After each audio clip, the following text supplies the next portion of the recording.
E olha só, gente, agora nós vamos falar sobre educação financeira. Suas contas aí estão em dia? Será? Será? Bom, esse é o nosso assunto aqui, estou com o Rogério Karpivoski. Ele está aqui e vai tirar nossas dúvidas e de vocês aí de casa. Bora lá no 459954747. Vamos interagir com a gente? Falei certo o sobrenome, Rogério? Tudo Karpovski. bem? Ah, Karpovski, olha aí, ó. Obrigado por você vir aqui conversar com a gente um pouquinho. Mas eu queria que você falasse de uma coisa que está assustando muito as pessoas, né? Que é endividamento. O que geralmente leva as pessoas a fazer isso? Mauro, primeiramente, boa tarde, obrigado pelo convite. Falar desse assunto que, de certa forma, hoje os brasileiros... Eu acabei de fazer um estudo, começo do ano, de cada 10 brasileiros, 7, 8 estão endividados. Então, realmente é um assunto que eu quero levantar essa bandeira, né? Eu estou nesse movimento realmente de mostrar o que o endividamento pode causar, né, numa família, numa pessoa. Então, a ideia de a gente falar sobre endividamento, eu tenho feito esse movimento, fico grato e feliz de você estar aberto o microfone para nós. O endividamento, eu vejo, a maioria dos casos que eu atendo, das empresas, das pessoas que eu atendo, é a falta da educação financeira. Todo mundo aprendeu português, AIOU, um mais um, mas educação financeira. Nossos pais, infelizmente, né, que ensinaram nós, não tiveram também educação financeira. Então a gente é refém daquilo que a gente viveu, conviveu, né? Então, o endividamento realmente ele traz para as famílias essa ausência, né, do pai, aquelas discussões, separações. Então, o endividamento ele está atrelado, ao meu ver, à falta de educação financeira. E daí, como que você vai fazer um planejamento financeiro, que seria a saída de você não se endividar, se você não tem nem a educação financeira?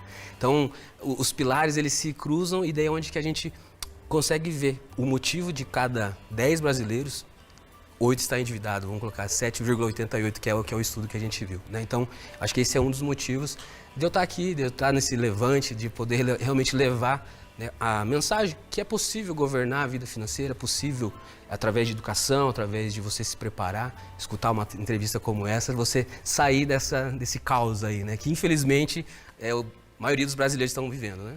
Mas assim, Rogério, existe vários graus de endividamento, porque como você falou, né, isso deixa a pessoa sem dormir, estraga a família, acabam se endividando mais ainda pelo desespero. Tem vários graus ali? Eu divido em 3 graus, Mauro. O endividamento saudável é aquele, eu compro parcelado porque ninguém me deu desconto. Eu compro parcelado porque eu prefiro, eu tenho tenho meus investimentos lá, então eu tenho 10 mil de crédito no cartão de crédito, mas eu tenho 20 aplicado. Então, para mim, esse eu falo que é um endividamento saudável, tranquilo.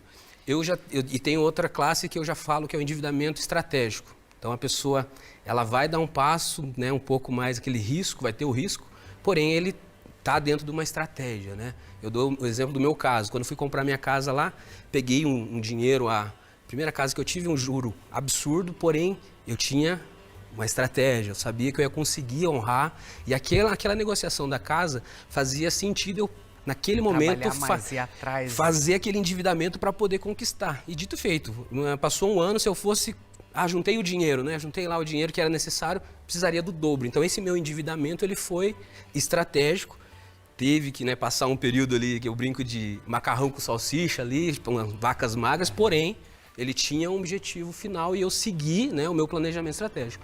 E por último eu falo que é o nível que praticamente que a pessoa, eu chamo de UTI, né? A pessoa está no endividamento que seria uma UTI, que a pessoa realmente, se ela vender todo o patrimônio dela, não paga, né, o endividamento que ela adquiriu, né, quando ela foi querer buscar esses recursos, buscar fazer esses, né, eu vou comprar essa casa, vou trocar de carro, então ele passou do ponto e o capital dele hoje não paga a dívida que ele acabou de fazer, né? Então, quando eu falo isso, que é geralmente quando as pessoas me contratam, é quando elas estão nessa fase, que daí já estão na UTI, não tem mais o que fazer, aí onde que a gente entra com essa educação, entra realmente refazendo, recalculando a rota, eu costumo dizer, né? E talvez tirando, né? No meu caso, quase todos os meus clientes saíram da UTI e conseguiram, né, traçar novos planejamentos dali.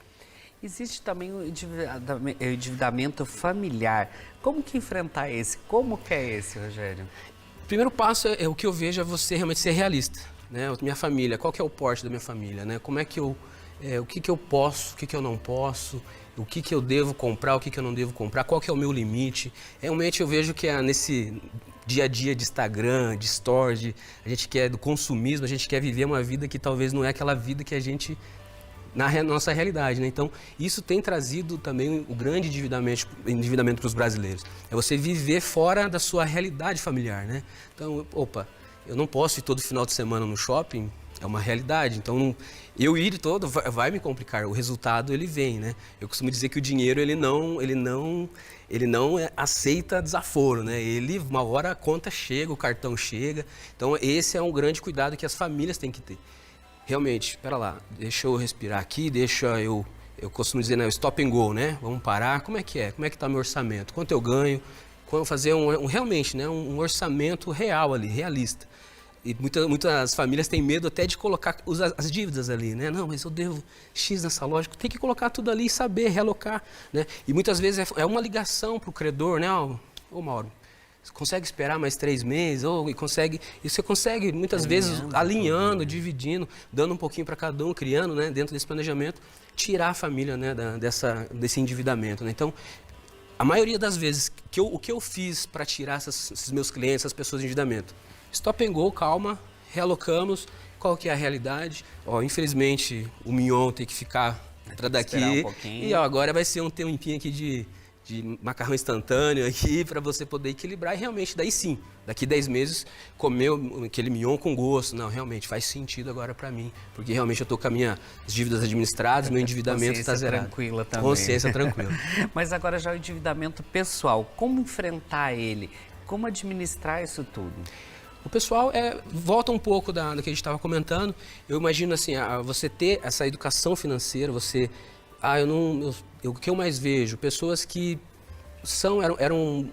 ganham bem, porém não têm essa educação financeira e acaba não tendo um orçamento, acaba não tendo um centro de custo, mesmo familiar mesmo, um centro de custo lá, lazer, X reais.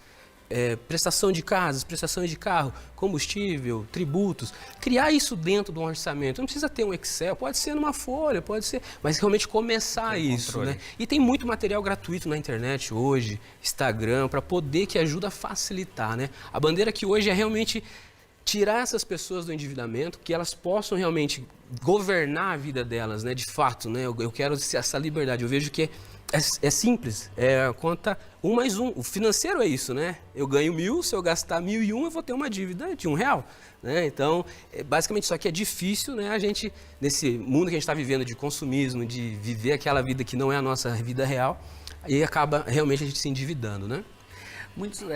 Rogério, muitos empresários também estão passando por esse endividamento, né? O que leva a isso? Eu costumo dizer, quando você fala a palavra endividamento, ela está atrelado à falta de educação financeira. Então, a pessoa era um bom mecânico, era um funcionário, o melhor mecânico, e ele, eu posso abrir, eu não vou ser mais funcionário, eu posso abrir minha própria mecânica. Só que ele era um bom operacional lá na mecânica dele, ou na padaria, não importa o segmento. E ele esquece de fazer essa questão da educação, né? Tem a educação, né, gestão, ele não vai ler a administração, ele acha que é só, né, abrir a porta. E não, existe sim, né, várias ferramentas que têm que ser aplicadas ali. Tributário, tem todas umas artimanhas, desde conseguir linhas de crédito para ficar o negócio mais leve, o fluxo de caixa mais tranquilo. E ele acha que não é necessário, porque eu sou um bom mecânico, eu sou um bom padeiro, eu não preciso desse tipo de... aquele jeitinho brasileiro, não, meu pai fez assim, o vizinho está fazendo assim, não precisou de ninguém, então eu vou fazer assim. E quando acaba realmente se frustrando, né? Outro estudo que esses dias eu estava anotando, de cada 10 empresas, de 6 a 8 não completam também 5 anos de vida. E voltamos aonde? Educação financeira. Né? Então, se a pessoa não tem educação financeira para a família, imagina para uma empresa. Né? Então, a gente volta realmente na educação financeira como o pilar, né, crucial para poder fazer que esses empresários, infelizmente, se endividem. Ou até mesmo, eu até costumo dizer, o endividamento ele tem 2 fatores.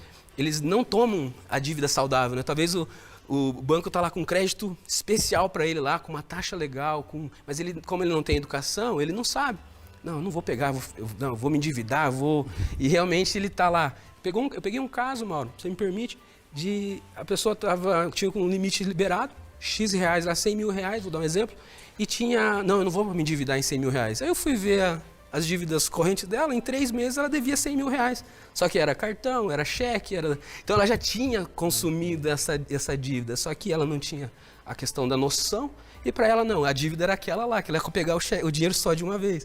E aquele só de uma vez ia facilitar no fluxo de caixa dela. Então, independente. Valeria a pena fazer isso. Ela ia, em 3 meses ela teve que pagar 100 mil reais e essa parcela talvez daria 3 mil reais. Então, ela faturou 100 mil reais em 3 meses e ela iria pagar lá 5, 7, 10 mil reais por mês, né? Então, eu queria ela poder ter tempo para poder usar energia em outro ramo, né? Marketing, venda, treinar a equipe e não focado só e trazer dinheiro de volta, né? Em caixa. Mas existe diferença, Rogério, entre endividamento e inadimplência?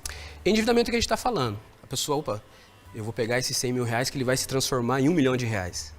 É um endividamento. Inadimplência é quando a pessoa pegou esses 100 mil reais e pegou para fazer tal coisa e destinou para outros fins e esse 1 milhão não veio. Né? Então, realmente, ele se endividou, ele não conseguiu nem pagar os 100 mil reais. Então, isso aí seria inadimplência, né? Então, ele não soube gerir realmente aquele endividamento. Então, endividamento é a pessoa, sim, eu vou pegar esses 100 mil reais que eu vou gerar 200, 400, não, e a pessoa consegue honrar, né? Se ele pegou e está faturando mais, ele vai honrar.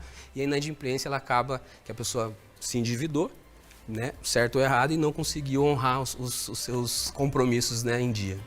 E que dicas que você daria para o pessoal que está assistindo a gente para um bom planejamento financeiro, Rogério?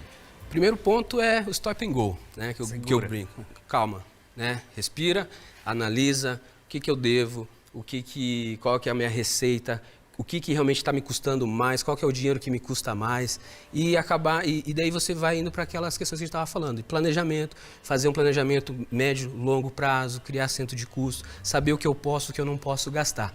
Em tese, você começou com isso e, por último, né, buscar, né, ajuda, buscar alguém que possa ajudar nessa educação, nessa gestão do financeiro dele. Né? Isso aí tem inúmeros livros, inúmeras palestras, inúmeras entrevistas igual essa, né, gratuitos no YouTube, no Instagram, que não tem desculpa. Se quiser sair, né, desse endividamento, tem como. Gente, por isso que é importante a gente até se entender e ter o controle, né? Uma coisa que a gente fala que é importante cuidar é o cartão de crédito, que às vezes a gente abusa um pouquinho, fica aquela bola de neve do cartão de crédito. Então tem várias dicas ali que a gente tem que ficar atentos ali também. Mas com certeza foi uma aula essa tarde aqui junto com o Rogério. Eu vou deixar o Instagram dele ali, porque de repente se vocês ficarem em dúvida, querem saber mais sobre financiamento, essa educação financeira, entre em contato com ele, pode sugerir pautas para o Rogério também, para ele trazer para a gente aqui no programa. Rogério, gratidão, brigadão pela aula. Eu que agradeço, um abraço a toda a sua audiência, me coloco à disposição realmente a servi-los aí, conte comigo e que cada um viva o financeiro de uma forma estratégica, para não ficar refém desses boletos, refém desses cartões aí. E não viver daí, né? E não viver, exatamente. Gratidão, Obrigado, Mauro. Bom,